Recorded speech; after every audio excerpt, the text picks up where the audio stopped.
નમસ્કાર દર્શક મિત્રો, હું છું એન્કર અર્પિતા પટેલ. દેશભરના તાજા અને સચોટ સમાચાર આપણી ભાષામાં જોવા માટે A1 અભિપ્રાય ન્યૂઝમાં આપનું હાર્દિક સ્વાગત છે. હવે જોઈએ મુખ્ય સમાચાર.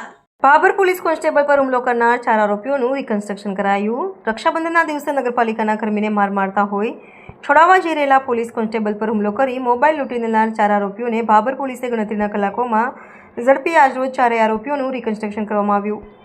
ભાભર પોલીસ દ્વારા પોલીસ પર હુમલો કરનાર 4 આરોપીઓનું ભાભરની બજારોમાં તેમજ ભાભર હાઈવે ઉપર ફેરવી ઉઠક બેઠક કરાવી અને રિકન્સ્ટ્રક્શન કરવામાં આવ્યું હતું. રિપોર્ટર યોગેશ જોશી, ભાભર.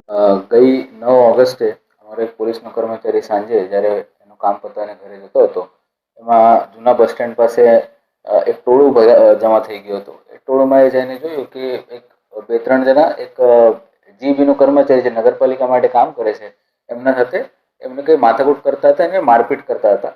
એ પોલીસના ભાગરૂપે અને પોલીસના ફરજ અનુસાર એ ત્યાં વચ્ચે ગયો અને એમને કીધું કે તમે ઝઘડો ના કરો અને એમને વેરવિખેર કરવાનો પ્રયાસ કર્યો. તો આ જે સામેવાળા લોકો હતા આ એકદમ ઉશ્કેરાઈ ગયા અને પોલીસવાળા ઉપર જ કપડે ફાડવાનું અને પોલીસવાળાનો ફોન લઈ લીધા આ લોકોએ.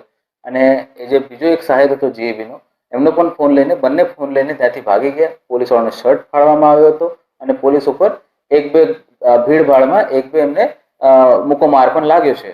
ઘટનાની જાણ થતાં તરત જ ભાભર પોલીસ સ્ટેશનમાં 611/2025 ગુનો નોંધવામાં આવ્યો, જેમાં પબ્લિક સર્વન્ટ વિરુદ્ધમાં કરવામાં આવતી કામગીરી અને લૂંટની ફરિયાદ લેવામાં આવી છે. એમાં ટોટલ 4 આરોપીઓનું નામ છે. આરોપીઓનું નામ છે ટીનાજી દિલીપસિંહ રાઠોડ, પિન્ટુ શૈલેષસિંહ રાઠોડ, ગૌતમસિંહ ટીનુબા વાઘેલા, વિશાલ અચુબા રાઠોડ. તમામ ભાભર જૂનાના રહેવાસી છે. આ તમામ 4 આરોપીને પોલીસે ગણતરી કલાકોમાં ગોતીને એમને અરેસ્ટ કરવામાં આવી છે. અને આજ સવારે એ ઘટના કેવી રીતે અંજામ આપવામાં આવ્યો હતો આનો વિગતવાર પોલીસનો રિકન્સ્ટ્રક્શન પંચનામા પણ કરવામાં આવ્યો છે.